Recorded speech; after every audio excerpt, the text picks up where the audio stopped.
Sahyadri foundation Akola आयोजित राम जाधव नाट्य तपस्वी पुरस्कार 2023 सोहळा अकोला येथे संपन्न।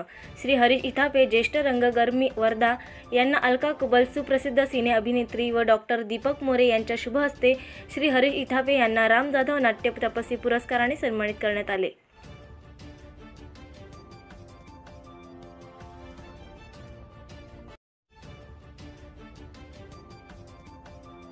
हरीश दादांचं मनापासून मी अभिनंदन करते। एवढ्या मोठ्या नावाच्या माणसाच्या नावाचा तुम्हाला पुरस्कार मिळतोय।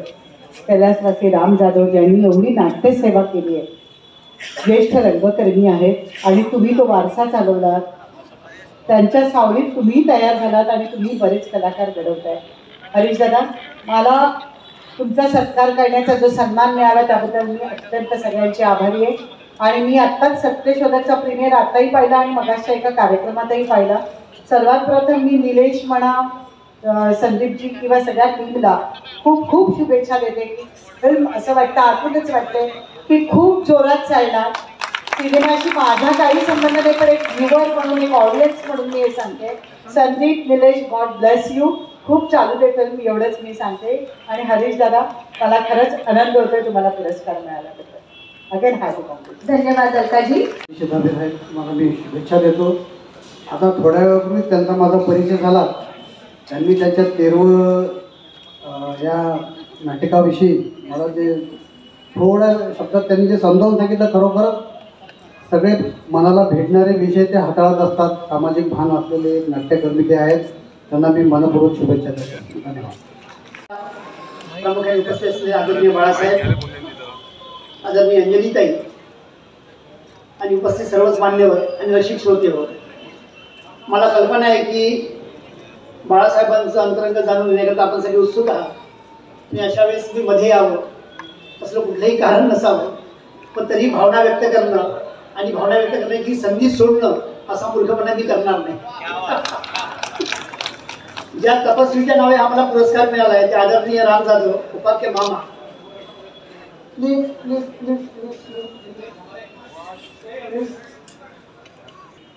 सॉरी, पण मला माझ्या आयुष्यातले 4 शब्द जरी खर्ची घालत असतील ते शांततेने लोकांपर्यंत पोहोचा याकरता घालतो आणि त्यांना न बोललेलं भेटत असतं। तर मी रिक्वेस्ट करेन की कृपया 2 मिनिटं ऐकून घ्यावं। ज्या मामांनी आपलं अख्खं आयुष्य नाट्य चळवळी करता खर्ची घातलं, त्या मामांचा खऱ्या अर्थ म्हणजे मामा मला मानसपुत्र मानायचे। मामांनी एक अगरबत्ती अकोल्यामध्ये नाट्य चळवळीची लावली, त्या अगरबत्तीतनं धुराचे लोट उठले। काही लोकांना ते प्रदूषण वाटलं, तर काही लोकांना त्या धुरातनं सुगंध यायला लागला। धुरांच्या लोटांचा दोरखंड करून श्रद्धेने पुढे जाता आलं की कलाकृती सुगंधित होते आणि ती जरूरत राहते।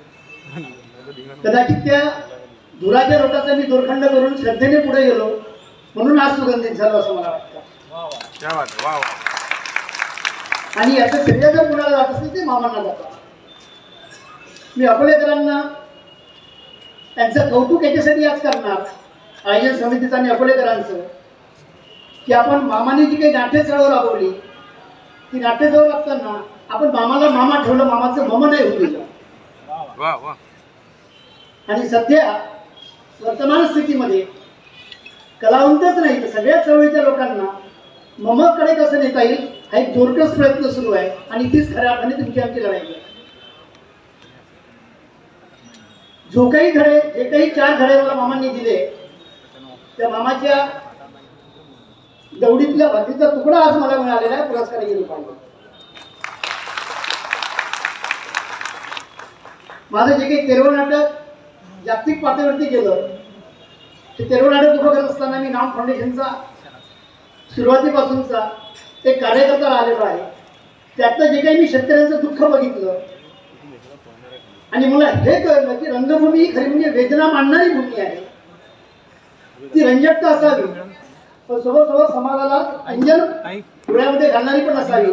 म्हणून त्याच महिलांच्या संघर्षाच्या कथा घेऊन त्या महिलांनाच त्यामध्ये समाई करून ती 13 नाटक आम्ही उभं केलं, त्याची जागतिक पातळीवर दखल घेण्यात आली। हे करत असताना ही कलाकृती का प्रामाणिकतेने उभे राहिली, तुम्ही माझ्या आयुष्यातले मोहट आहे।